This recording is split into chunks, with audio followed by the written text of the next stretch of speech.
Esse é o nosso primeiro episódio. Nós vamos conversar hoje sobre como é estudar computação na UFPR. Eu sou a Karen, sou Relações Públicas, mestra e doutoranda em comunicação, e eu também faço parte do C3SL da UFPR. Olá, eu sou o Kenson, eu sou estudante de jornalismo da UFPR e faço parte do C3SL. E nós estamos hoje aqui com o Luiz de Bona, ele é chefe do Departamento de Informática da UFPR, e é ele que vai contar para a gente um pouquinho sobre como é estudar informática, ciência da computação, como é estar na graduação e na pós-graduação dessa área do conhecimento que é tão importante para a UFPR. Oi, Bona, tudo bem? Olá, tudo bem? É sempre muito legal estar falando sobre computação, sobre o departamento de informática, para que as pessoas entendam um pouco o que é, né? Estudar no FPR, o que é um departamento de informática, né? Não é equivalente a só um lugar que dá formação. A gente não está aqui só porque eu preciso pegar alguém, dar um treinamento para ele sair de lá um profissional. Isso a gente faz também. É quase, não vou dizer que é um efeito colateral, mas é quase isso, né? O mais importante é a gente ter um ambiente, né? Isso é o departamento aonde se pensa computação, se respira computação, onde a gente entende todos os aspectos do que é computar, né? E isso sim, daí é porque a gente puxa porque a gente gosta, né? Computação é uma área muito ampla, né? Assim, algumas pessoas acham que está ligado simplesmente com fazer código, né? Isso não é verdade, né? A gente faz muito mais que isso, né? No fundo, tem gente, inclusive, que acredita que é informação. E de certa maneira, a computação está na base do que é o universo, né? A gente até discute assim, computação é uma ciência. Fala assim, não é uma ciência porque ela é artificial, né? Mas a gente fala assim, não. Computação é uma ciência de verdade, ela é uma ciência natural, porque uma célula, por exemplo, ela codifica DNA. Ou seja, tem informação, tem um microprograma lá dentro. Sim. Então, assim, pra gente que gosta de computação, a gente olha para isso meio como Matrix, né? Vendo as coisas que estão por trás, né? E modelando e as consequências que dão, né? Então, dentro da computação, no departamento de informática agora, né? Nós somos 43 professores. A maior parte deles doutores, ou seja, terminaram sua graduação, fizeram um mestrado e fizeram uma pesquisa nas mais diversas universidades do país e fora do país, e uma área específica da computação, né? Então, assim, é muito legal de ver, né? Isso não é todo departamento que tem, é que a gente tem gente que fez doutorado nos vários aspectos da computação. Então, assim, lá tem gente que não programa, tem gente que pega uma lousa, escreve um teorema e prova aquele teorema sobre uma questão fundamental da computação. Por exemplo, assim, uma pergunta, né? Fala assim, quem foi perguntar para mim, você quer colorir um mapa? Ele fala assim, com quantas cores que eu posso colorir um mapa sem repetir região? Tem uma resposta, são três, porque tem um teorema da computação que mostra que esse é um limite. Então tem um monte de problema da vida, assim, e coisas que parecem fundamentais que esse pessoal trata. Daí vai passando, o pessoal que faz hardware, o pessoal que entende como eu construo uma máquina que representa o modelo teórico da computação, que é lá do Alan Turing, né? Esse é um modelo, assim, meramente muito simples, que basicamente é mexer zero e uns, né? Que cria o computador, né? Mas tem alguém que sabe fazer uma máquina muito rápida, uma máquina fantástica que faz isso, né? Então você vai escalando até o pessoal que está lá na ponta que trabalha com interface homem-computador, que é o cara que pensa assim, puta, como que o usuário vai olhar para isso? O que o usuário vai sentir? Como que o usuário vai se adaptar? Qual que é o efeito que esse sistema vai ter na sociedade, né? Então, assim, a gente tem dentro desse ambiente pessoas com perfil muito diferente que formam um curso. Eu queria aproveitar, Bona, que você está dando um pouco dos exemplos da formação dos professores que fazem parte do departamento de informática e puxar um gancho que você falou antes, né, de célula, das relações que as pessoas têm com a informática, que a informática pode ser muitas coisas, e te perguntar um pouco sobre os cursos que são oferecidos mesmo dentro do DINF, né, Ciência da Computação, Informática Biomédica, se você consegue desmistificar algumas coisas também sobre o que as pessoas pensam que é ou um ou outro, aproveitando que você já está falando disso. Isso é super importante, porque eu acho que as pessoas têm uma ideia de que para você ir para a computação você precisa ser muito nerd, né? A gente fala, né, o pessoal das exatas, mas é esse exatamente o perfil do estudante que a UFPR procura para estar nos cursos de graduação do Departamento de Informática? Então, assim, o perfil é sempre muito amplo, né? Então, assim, tem até uma discussão de gente já falando assim, a computação não deveria nem mais estar dentro de exatas, né? Tem lugar que a computação está nas exatas, tem lugar que está na tecnologia, depende um pouco como ela surgiu, né? Se surgiu dos matemáticos ou dos engenheiros, né? Mas tem gente que fala assim, devia ser uma ciência social. Porque hoje o pessoal da computação, pegar pesquisa em computação, a gente publica com todo mundo. Só não publicou com a teologia. se não me engano. Ainda. Ainda. Imagino que há alguma possibilidade de encontrar algum estudo sobre isso, né? Então, assim, é um perfil muito amplo disso, né? Agora, assim, também tem que explicar um pouquinho, né, do perfil, né? A gente tem um curso de ciência da computação. Dentro das áreas ligadas, que o pessoal chama mais genericamente como tecnologia da informação, tem vários perfis. Tem gente que vai aprender a fazer análise de sistemas, que é como construir um sistema, especificar ele. Tem gente que vai ser mais especializado em programar, né? O que a gente tem é um curso que trata do fundamento da computação. Você quer fazer IA? Bem, você pode aprender fazendo IA num curso mais ou menos rápido, online, mas você vai ser um usuário de IA. Aham. Então, assim, o que a gente quer formar não é o usuário. Eu quero formar um cara que ele sabe como foi construída a IA. Então ele sabe assim, o ChatGPT é treinado assim, os princípios são esses, custa caro por causa disso, né? O cara que entende assim, a máquina, assim, porque usar um computador é uma coisa. Agora entender por que ele funciona daquele jeito, ou como que eu faço melhor, é outro, né? Então, ou mesmo, né, assim, se eu vou criar um sistema, né, um sistema hospitalar, tem uma complexidade própria do hospital que vai envolver a relação com pessoas, né? Então tem muita gente da computação que está falando com gente, entendendo o problema. Porque assim, na raiz, né? Por que a gente fez um computador? Para resolver problemas. Sim. Tem uma brincadeira, né? Que a gente faz assim, alguns deles a gente não tinha antes dos computadores, né? A gente olha lá um problema e fala assim, essa conta é muito lenta de fazer, eu preciso fazer um jeito mais rápido, eu preciso saber se vai chover amanhã. Como que eu faço um modelo atmosférico, né? Então a gente é treinado para resolver problemas, né? Mas assim, o cientista da computação, ele tem uma formação em todas as principais áreas da computação e uma formação de base. Então ele está habilitado a fazer praticamente qualquer coisa, né? Tem uma coisa legal de quando você forma assim, é que a durabilidade do nosso aluno, né, na verdade são dois cursos, ciência da computação e informática biomédica, mas eu já falo da informática biomédica, né? Mas a durabilidade do nosso aluno, ela é grande. Durabilidade no sentido que, assim, a computação, todo mundo fala assim, nossa, a computação muda o tempo todo. Não muda.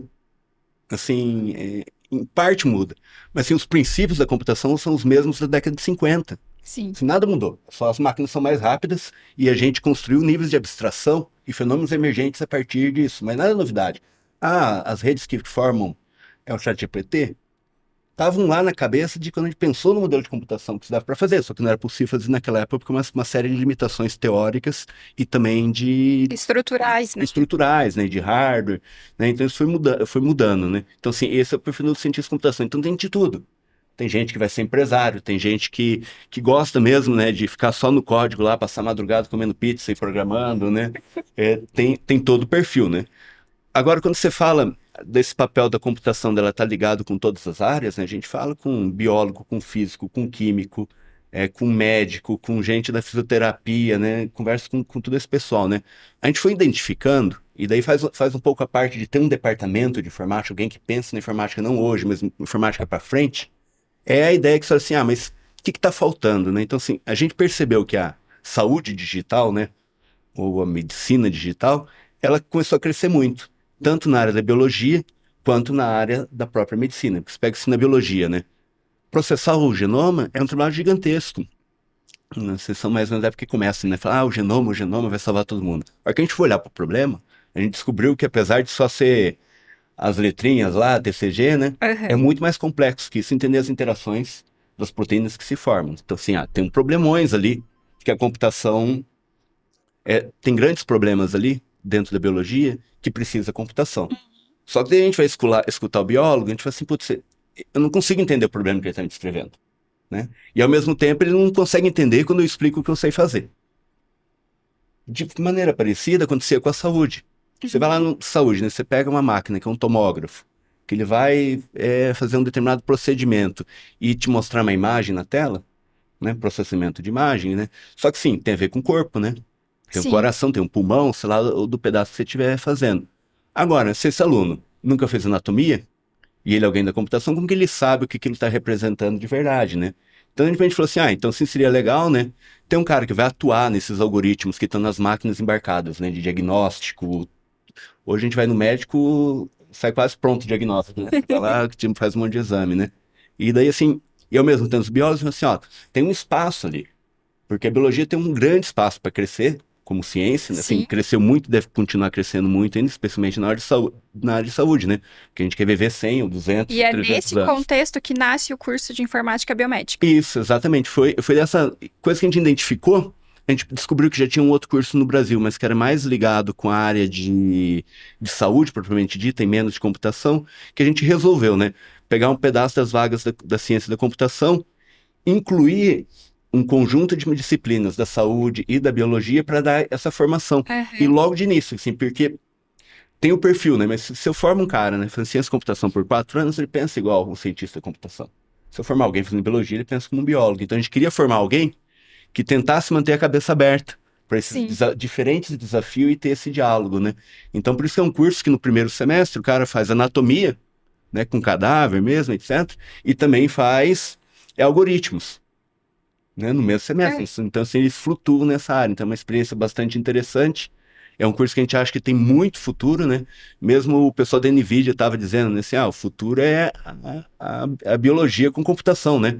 E não só o processamento vazio, né? Você olha relatórios de emprego hoje nos Estados Unidos, está caindo a procura de jovens que querem simplesmente fazer Facebook ou Google, né? Que foi o emprego dos sonhos há 10 anos atrás. Esse pessoal agora quer trabalhar em área de saúde, em área que salva a vida, até por ser uma geração mais ligada, né, com uma importância social, né, que essa é outra coisa que eu acho que a gente tem muito dentro do nosso curso, é entender a importância social do elemento que a gente forma, né. Isso eu acho muito legal e talvez, me corrija se eu estiver errado, mas eu acho que tem muito a ver com a pós, né? Nós somos da área da comunicação, eu sou uma doutoranda, e a gente fala a área da comunicação, ela é muito fácil para ser interdisciplinar, né? A gente pode tratar de absolutamente qualquer assunto pelo olhar da comunicação.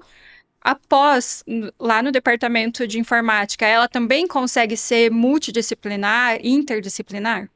Então, assim, acho que a primeira coisa que foi legal você falar disso é que isso as pessoas também às vezes não entendem, né? Que assim, acham que a graduação está dissociada da pós-graduação ou que a pós-graduação na universidade serve para que ela seja um instituto de pesquisa. Mas ela não é exatamente isso, né? Porque assim, por que eu tenho um doutor em A? Porque quando ele está dando a aula dele, ele está adaptando o que está hoje sendo discutido nos congressos mais importantes do mundo sobre aquilo, né? Então ele traz aquela informação, né? Então, assim, alguém vai falar de arquitetura de computadores. Como que eu vou programar os computadores na próxima década, né? Então, quando tem um curso desse, não é o curso que está no livro lá, compra o livrinho, arquitetura de computadores, o livro está lá, né? Mas essa aula está contextualizada com a experiência desse professor que tem a ver com a pesquisa que ele faz. Não diretamente, mas o contexto, né? Então ele sabe, assim, o futuro vai ser isso. Assim, a gente erra às vezes o futuro, né? Sim. Assim, a futurologia nessas coisas, né? Muitas coisas a gente sabe que permanecerão, mas o que será novo é difícil descobrir, né? Então, a pós-graduação faz um estofo desse para os alunos de graduação também, porque melhora o curso de graduação que eles têm por ter essa massa crítica, né? Ao mesmo tempo, oferece oportunidades para esses alunos, né? Que é o caso do C3, um dos casos do C3SL, né? Que é um laboratório que tem mais de 100 bolsistas hoje, que estão trabalhando em projetos que misturam computação com outras áreas, né? E ganhando bolsa, podendo estar vivendo na universidade, né? Tendo uma formação diferenciada por causa dessa oportunidade, né? Então a pesquisa também traz essa oportunidade, né? E já indo para pós, mas entrando no que você falou do interdisciplinar, eu falei para vocês, né? Computação resolve problema. E não existe problema, a não ser os próprios da computação, que são meramente computação. Então, os caras, nosso primeiro projeto, né? Nosso primeiro projeto era o quê? Não é instalar computador em todas as escolas, é dar acesso para que todos os alunos possam utilizar computadores e os professores também. Então, tinha um aspecto de treinamento de professor, tinha um aspecto de pedagogia, tinha um aspecto de administração da escola, né? Então, para resolver o problema, ainda que se use uma ferramenta computacional para organizar e gerir esse processo, o problema é social, é de uma organização social que tem que resolver um problema, né? Então, ela sempre vem com um problema, né? A gente tem projetos com o SUS agora. O meu problema não é implementar um Telegram ou um WhatsApp, Não, o meu problema é como que o SUS se comunica com todos os seus usuários, né? Sendo que tem gente que não sabe ler, sendo que tem gente que não sabe usar o celular, tem gente que não tem conexão. Como que eu converso com essas pessoas e pergunto como que foi o atendimento de uma unidade básica de saúde? Então, sempre, né, esses projetos que tratam com a realidade, eles são muito maiores e vão ter que trazer especialistas do domínio, que a gente chama, né? Gente que entende o problema para conversar com a gente para saber se a gente vai fazer, né? Daí você vai partir para pós-graduação, né?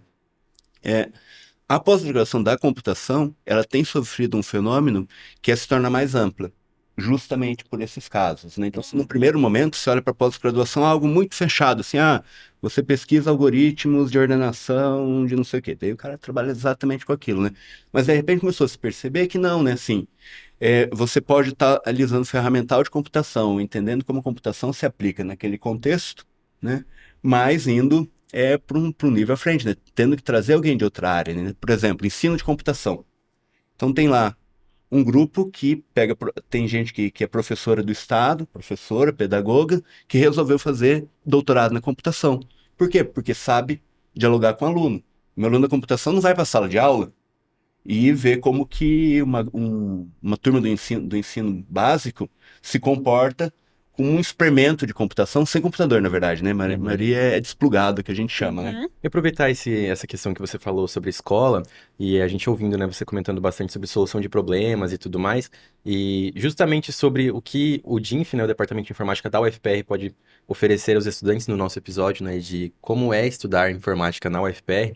Queria perguntar para você sobre a extensão da UFPR e do DINF, né, que você propõe, você traz para a gente aqui bastante coisa sobre a computação como uma ferramenta de transformação social e de resolver problemas das pessoas, compreender quais são os problemas das pessoas e como que funciona esse pilar da universidade que é tão importante, que é a extensão para dentro da computação também, para que não seja só o profissional, seja da ciência da computação ou da informática biomédica, tentando resolver os problemas das outras pessoas, mas também entendendo uma comunidade emancipando a comunidade, digamos assim. Tipo, existe um processo, você vê um processo de emancipação acontecendo, ele pode acontecer, é possível dentro da universidade, nessa ponte?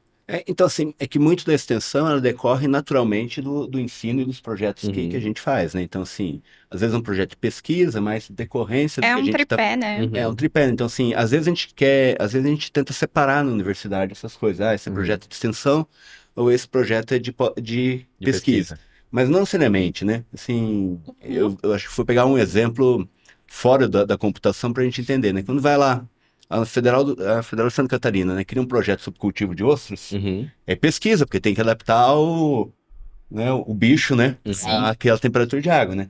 Mas, ao mesmo tempo, criou todo um ecossistema de produção dentro de Santa Catarina que gerou renda para a gente que era pescador de tainha só antes, né? Agora, de repente, faz isso, né?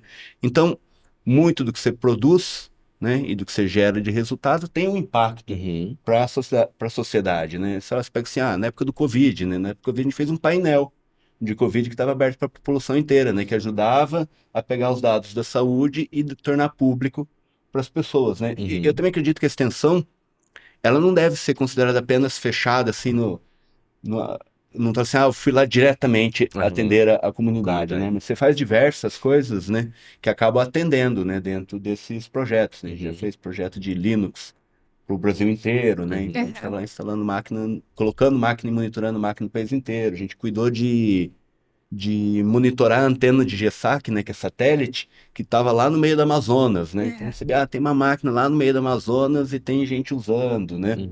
E colocando esse dado público para saber onde que estava, né? Então, assim, sempre tem, né, um retorno muito grande, porque esse conhecimento gerado, ele é um conhecimento aberto que é usado pela sociedade, né? E a outra coisa importante também é que a gente é um departamento que nasceu muito no software livre, né? Sim. E isso cria uma determinada identidade, né? Que assim, eu faço tudo que eu faço, a gente faz aberto. A base do C3SL, inclusive, é o software livre, né? É o software livre. É muito legal ver o quanto isso está presente ao longo de toda a história do Departamento de Informática.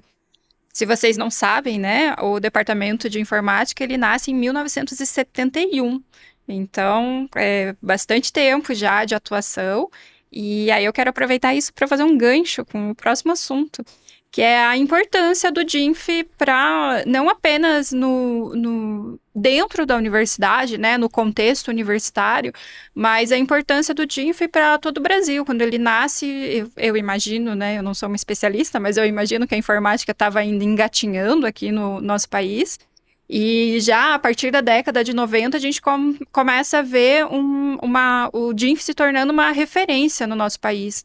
Então, como é para você, que já é chefe de departamento, mas também já foi vice-coordenador, coordenador da pós, está na universidade já há bastante tempo, está no DINF há bastante tempo, como é para você olhar para trás e ver a história do DINF, o impacto do DINF na pesquisa, no ensino, na extensão, na produção de conhecimento científico. Então, assim, fazer um relato de como começa uma história no DINF, né? De como eu conheci o DINF, né? Eu fui aluno, né?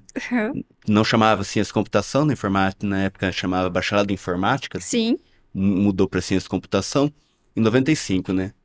E assim, você vê que naquela época, por exemplo, tinha esse debate muito vivo do que era o software livre, né? Então o software livre era uma discussão muito engajada na sociedade, né? As pessoas falam de liberdade, liberdade de alterar, uma luta, uma cruzada praticamente contra a Microsoft e o Windows, né? Assim, tinha esse ambiente.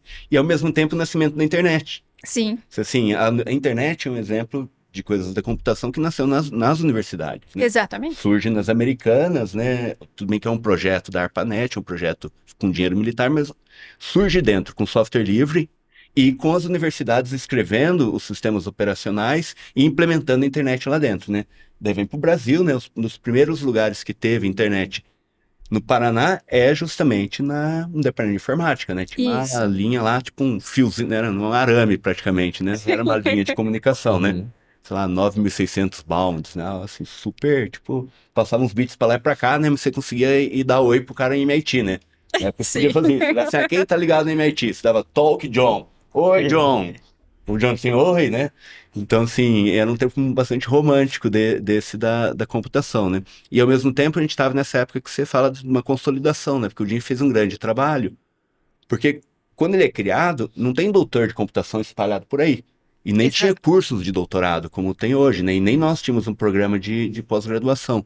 Então, naquele período, né? Começou a voltar muita gente de fora, e quase todo mundo, França, Inglaterra, de tudo que é lugar, porque nem tinha no Brasil, né? Hoje a gente não precisa mais mandar Precisava sair do país para poder estudar isso, e daí eles começam a voltar nessa época. Isso, e eles voltavam entravam na universidade como mestres, né? E daí saíam para fazer um doutorado. Então, assim, esse pessoal vai voltando, e esse pessoal muito animado, né? Porque do tipo, ó, que departamento legal, vamos construir alguma coisa, né? Vamos ser importante, né? Pegando como referência os grandes centros do mundo, né? E eu acho que essa vontade muito de crescer e organizar, né? E eu acho que o software livre por baixo, ele deu pra gente uma coisa de um espírito colaborativo que não é normal de todo o departamento. É verdade. Né? Então, assim, a gente sempre teve assim, vamos montar um laboratório, precisa pôr uma máquina para atender esses laboratórios, um tem dinheiro aqui de um projeto, outro tem dinheiro aqui, montava uma máquina e colocava para funcionar. Porque também era uma época de muito pouco recurso, essa época de 95, né? Sim. Uma época que a universidade estava num estado muito triste, né? Então, mas daí o departamento vai crescendo, né? E, assim, um crescimento bastante importante e grande, vai se organizando cada vez mais, né? E eu acho que o nosso departamento também ele teve uma coisa importante, assim, que sempre foi o engajamento. E explicar o que quer dizer engajamento. O engajamento de entender que a gente tinha um papel importante e que a gente não podia faltar a fazer ele. Então você começa a ver, por exemplo, né, o Federal do Paraná é um dos primeiros que tem uma biblioteca digital. Sim. Porque começa a biblioteca digital de tese e dissertações. Quem que fez, quem que implantou?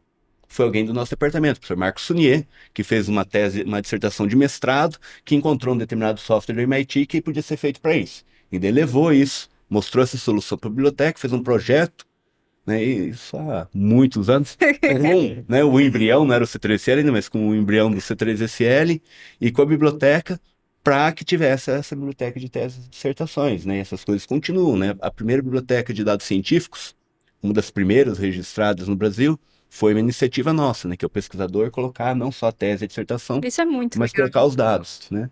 Então, assim, tem se organizado muito, né? E também a gente tem comprado outras coisas que a gente acha importante, né? Que é uma briga que a gente faz no plano de formação dos alunos, mas também no governo municipal, estadual e federal, né? Que é, primeiro, a cultura de dados abertos e compartilhamento de informação, e a outra que eu acho que é importante é a soberania nacional. Sim. Porque eu acho que a gente é muito acanhado, né? Então, assim, ó, a gente usa o WhatsApp, que não roda aqui, a gente usa Gmail, que não roda aqui, a gente usa Google Maps, que não roda aqui. Então, se vocês vão entrar em guerra com os Estados Unidos, eles desligam esses 3 serviços, a gente não consegue nem mandar uma tropa por lugar nenhum, que o Google Maps não funciona, né? Assim, nossa, onde que é mesmo? Exato. Tem um mapa por aí que o Google Maps parou de funcionar. A gente fica completamente no escuro, porque a gente é super dependente. No nosso dia a dia, talvez as pessoas não percebam, mas basicamente tudo que a gente faz que envolva um celular depende das big techs, assim. Então, não tem como falar de soberania digital nesse contexto. Isso. Então, assim, a gente não tem como salvar o país, né, a partir do nosso teclado, né? Mas a gente tem a missão de lembrar as pessoas e falarem sobre isso, né? Porque a cena do software ficou muito maior, porque antes, assim, tudo bem, né? Era um Windows, mas pelo menos estava na tua máquina, né? Agora é um sistema que roda coletando informações que são preciosas sobre nós para gerar dinheiro e gerar outros produtos que não está sob o nosso domínio, né?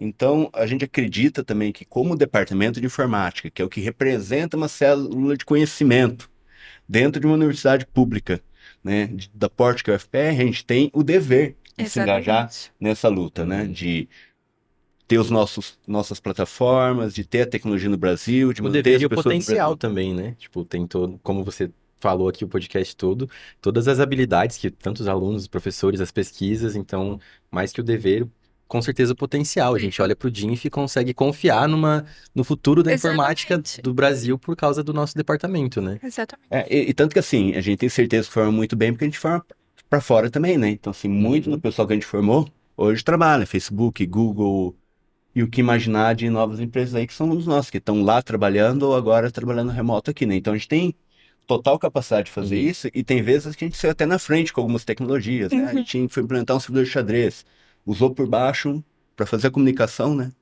Uma coisa que se chamava o Jabber, né? Que foi a mesma coisa que depois foi utilizado nas primeiras versões do WhatsApp. A Uhum. mesma versão, inclusive, né? Com Erlang, né? Que a gente sabia que era escalável, né? Então a gente vê, assim, que o potencial é muito grande. A gente não tem, assim, a gente nunca teve viralatismo Uhum. de Sim. imaginar que a gente tem menos capacidade de formar aluno do que qualquer universidade de alto padrão desse mundo, né? O que a gente tem no Brasil é uma diferença de investimento, né? De capacidade de Uhum. investimento para gerar tecnologia interna em vez de comprar fora, né? Mas a gente insiste que a gente não vai ser um país realmente avançado enquanto não resolver isso, né? Porque assim, a China não usa Google Uhum. Maps nem WhatsApp, né?